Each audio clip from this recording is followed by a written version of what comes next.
going on, guys? It's Smoke here, and today I want to talk about a few things that I wish I knew before I started barber school.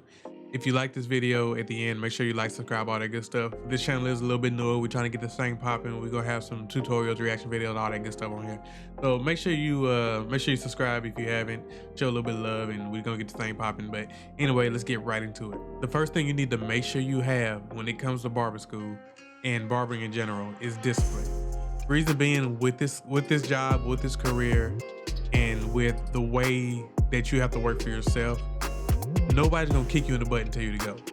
Nobody's gonna tell you, hey, you need to be doing this, or hey, you don't need to be doing this. Like, you getting up and taking care of your business is gonna be on you and you only. Which that's true in a lot of cases, but especially when it comes to barber school, at least the barber school that I'm in. If I miss a bunch of time at barber school, they're not gonna come looking for me. If I don't do the things that I need to do, they're not gonna come, they're not gonna come clean it up behind me, just sweep it up behind me and following me around like they're a parent. They're not gonna do that with you. You need to be able to be disciplined on your own, because if you're not, it's gonna show when it's time for you to show what you have, to show what you've learned. When it comes down to state board tests, or even when it comes down to cutting a client's hair in school, the way you carry yourself and the way you discipline yourself will show through your craft. Second thing I wish I knew going into barber school is how much you're gonna have to promote yourself. Remember that you are your own boss here. Remember that you're an entrepreneur. You may be working in somebody else's shop. Even once you graduate, you may be working in somebody else's shop, but you are your own boss.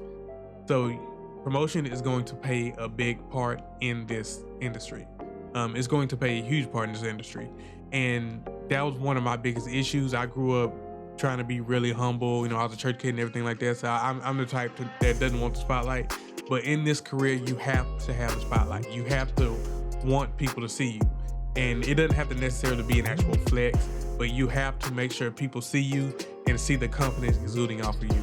If you're not promoting yourself, if you're not putting yourself out there, it's gonna make the journey a whole lot harder than it has to be.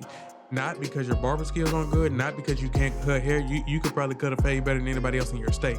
But if you ain't got the promotion down, nobody will ever know that. Another thing that I wish I knew as a barber or going into barber school, and this is actually a good thing, is that how much people will be willing to let you cut their hair, especially when it comes to people that are walking into a barber school to get a haircut, or people that just don't really care about the trendy hairstyles and everything like that. They just want like a clean shave.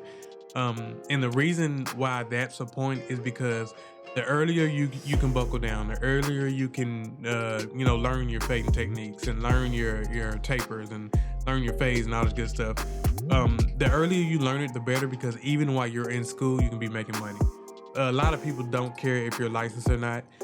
You do have to be careful about cutting when you're not licensed, but a lot of people, if you're just cutting out of your kitchen, if you're just cutting out of the garage, or if you're just cutting at the school that you're at, a lot of people don't care that you don't have your license yet, or don't care that you don't have your permit yet.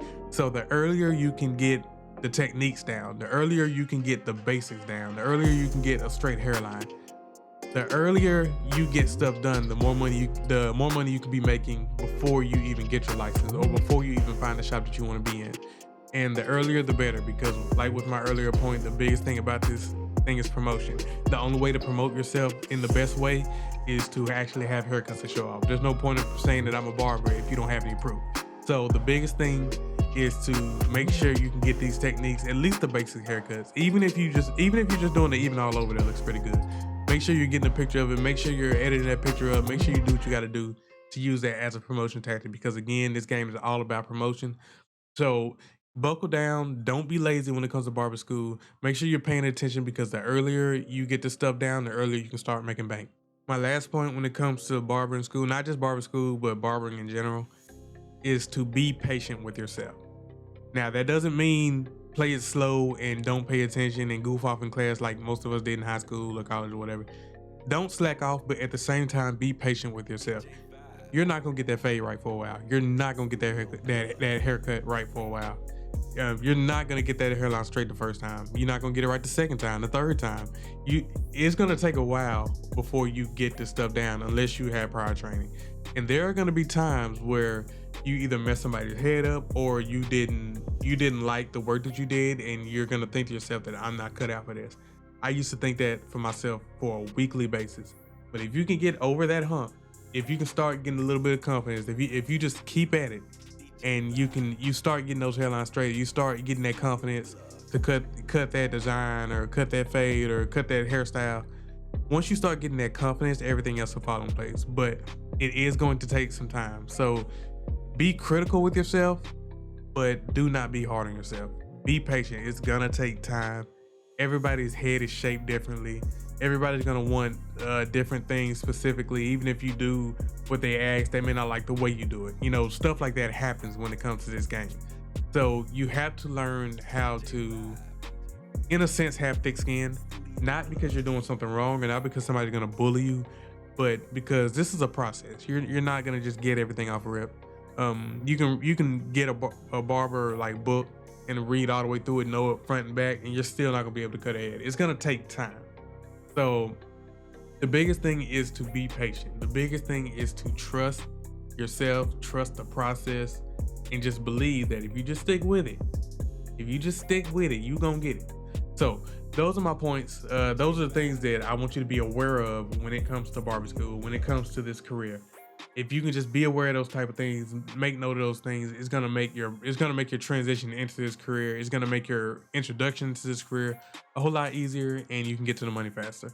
If you like this video, make sure to like, subscribe, all that good stuff, and I will see you guys on the next one.